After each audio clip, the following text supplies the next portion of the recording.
Eu sou o pastor Nilton Jardim e vou falar hoje sobre dai a César o que é de César e a Deus o que é de Deus. Vou ler um texto da palavra de Deus que está em Mateus capítulo 22, versículo 15 até o 22, que diz: Então, retirando-se os fariseus, consultaram entre si como surpreenderia alguma palavra. Enviaram-lhe discípulos juntamente com os herodianos para dizer-lhe: Mestre, sabemos que és verdadeiro, que ensinas o caminho de Deus, de acordo com a verdade, sem te importares com que quer que seja, porque não olhas as aparências do homem. Diz-nos, pois, que te parece? É lícito pagar o tributo a César ou não? Jesus, porém, conhecendo-lhes a malícia, respondeu: Por que me experimentais, hipócritas? Mostrai-me a moeda do tributo. E trouxeram-lhe um denário. E lhes perguntou: De quem é esta inscrição? Responderam: De César. Então disse-lhes: Dai, pois, a César o que é de César, e a Deus o que é de Deus.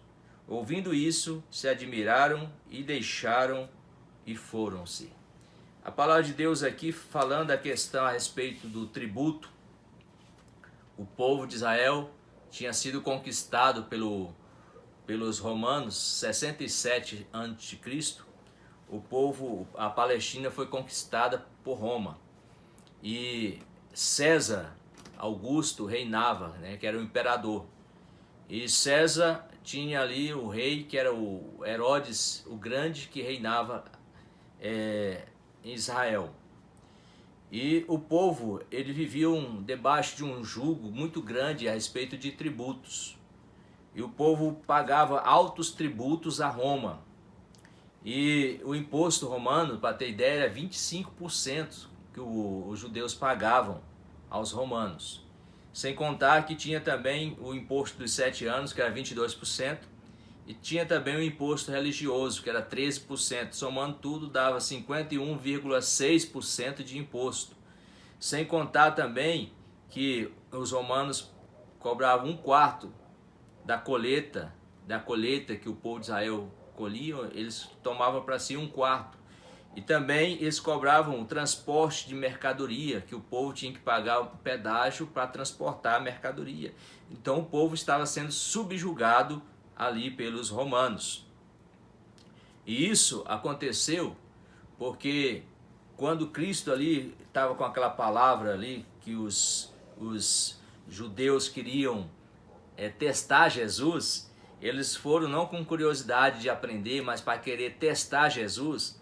E eles chegaram com aquela pergunta, e os fariseus enviaram ali discípulos e enviaram também os herodianos, que os herodianos faziam parte do partido favorável a Herodes.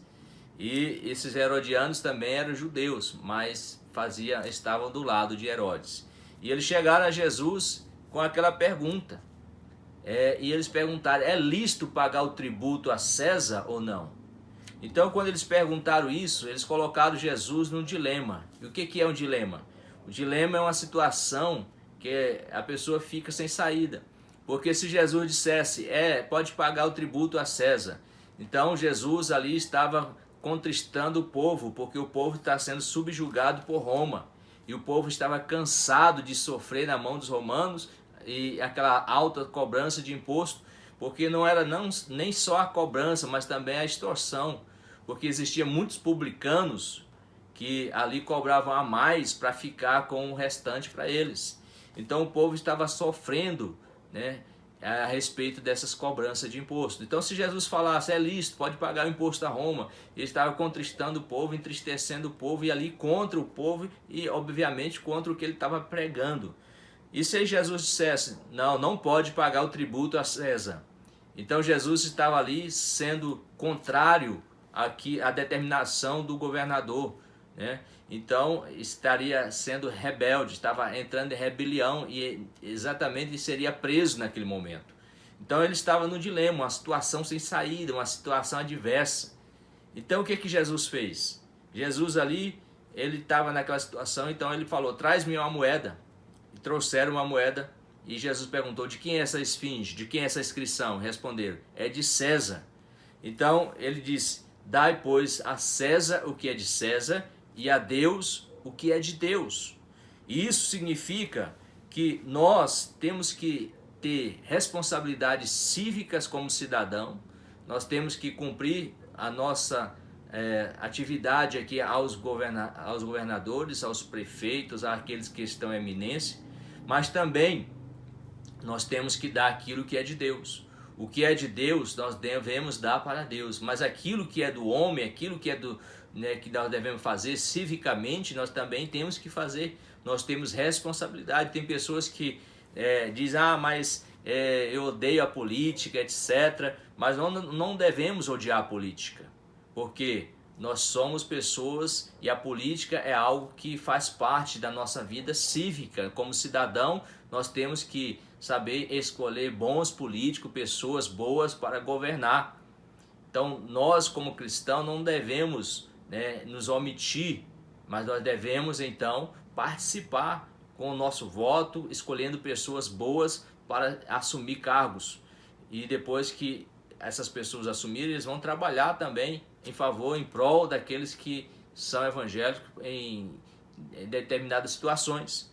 Mas nós não devemos nos omitir, dizer, a política é do diabo, etc. Não, é lógico que existe políticos ruins, mas Deus, ele nos dá, Jesus nos ensina que nós devemos ter responsabilidades cívicas, mas nós devemos também dar a Deus o que é de Deus. O que é de Deus não pode ser tirado.